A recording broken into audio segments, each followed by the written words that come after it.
out of here with a brand new Ford model letter T. All right, give me Eleanor and Adolf. You got it.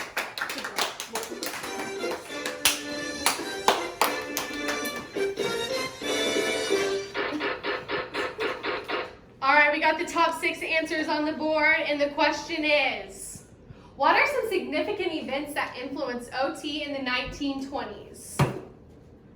Well, Eve, I, Eleanor Slagle, became the president of the National Society, which is later known as AOTA. All right, let's see where it's at on the board. All right, Adolf. The Pledge and Creed for Occupational Therapy was adopted in 1926, which was a precursor to the Code of Ethics that occupational therapists currently use. All right, let's see if it's on the board. Woo! Okay, Eleanor, are you gonna play or pass? We're gonna play. We're gonna play, Eve. Yeah, let's play. All right, Eleanor, tell me a little bit about your family. Okay, this is my daughter Marjorie and my cousin Betsy. I can see the resemblance. Can't you, Eve? All right, Margie, what are some big events that happened in the 1920s? Okay, Eve. So AOTA, the chapters, there's 18 across the nation, and membership grew to 1,000 members. Oh, good answer. All right, let's see. Is it on the board? All right, Betsy, you're up next. What are some major events that happened in the 1920s? 1920s. Let's think here. Oh, okay. OT was clearly defined in under 20 seconds. Good. I don't know if Yeah, that's I on the did. board. Let's see. Oh. All right, we're coming on over to the Meyer family. Hi, Adolf. Can you Hey. tell me a little bit about yourself and your family? I'm Adolf Meyer. I'm an influential psychiatrist that found the balance of work, play, rest, and sleep very important to occupational therapy. And these are my 2 great nieces, Polly and Mary. Aw, Polly and Mary, it's lovely to meet you guys. Okay, Polly, what are some big events that happened in the 1920s in occupational therapy? Well, something that I remember from the 20s, it's probably on the board. The Mississippi School of Occupational Therapy was actually the first school to offer courses to African Americans. Good answer. Very confident. Is it on the board? Ooh, the first answer. All right, Mary, you're up next. All right, what are some big events that happened in the 1920s in the OT world? Well, the traditions of the OT field were established as being a mostly female profession. Good answer. Good answer. All right, is it on the board? All right, we're bringing it back to you, Adolf. Can you bring it home? What are some big events that happened in the 1920s? Let me think. Not sure. Adolf, you ran out of time. Okay, let's see what number 6 is. Medicine progress. Due to the progression in medicine, OTs were needed in specialized hospitals to help treat polio, TB, and car accidents. Oh. All right, folks, join us after the commercial break.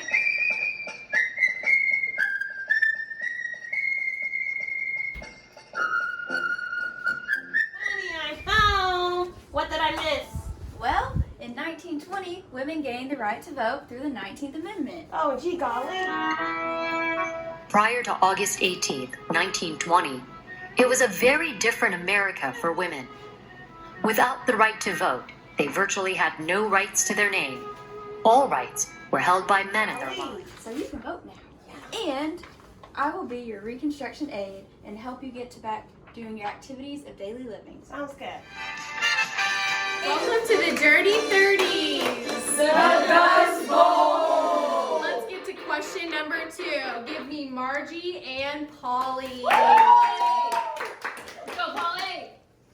All right, we have the top 6 answers on the board, and our question is, what are some significant events that influenced OT in the 1930s? So during the 1930s, the paradigm of occupation was focused on the environment, the body and the mind, and occupational therapy had a holistic approach. All right, good job. Woo! Okay, Polly, do we want to play or pass? Do we want to play? Okay, we're gonna play. Okay.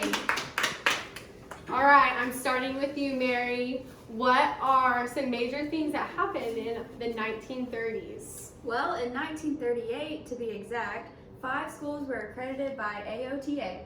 Good answer. Sounds like it'll be on the board. Oh, and it is. Good job. All right, coming back up to you, Adolph. What are some major things that happened in the 1930s?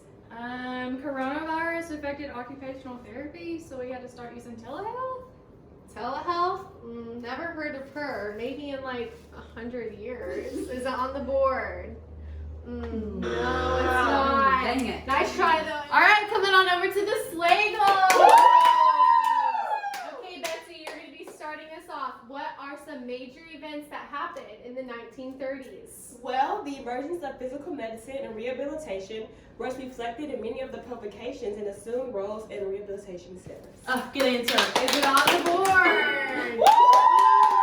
Good job. All right, bringing it back up to you, Eleanor. What are some major events that happened in the 1930s? Well, Eve, because of the Great Depression, a bunch of OT clinics were budget cut and closed down. All right. Is it on the board? Good job. Okay, Margie, can you do it? What are some major events that happened in the 1930s? Eve, I can't do it. I You're can't. going to give up so easy? All right, well, let's look at the board. Okay, number 6. Bachelor's degree. In 1931, Milwaukee Downer College offers a bachelor's degree in occupational therapy. All right, number 2. Kidner. Kidner argued that engagement in occupations played a central role in rehabilitation. And now for a commercial break. Just FDR here, signing the new bill. I'm taxing the wealthy and I'm getting all of you Americans Social Security. But I know that times are hard right now because of the Dust Bowl and the Great Depression. But turn on your radio and start swing dancing. It's free. Welcome back, and the winner is the Slagle. Remember, don't party tonight with alcohol because it's the prohibition. Thanks for joining us on Occupational Therapy Feud.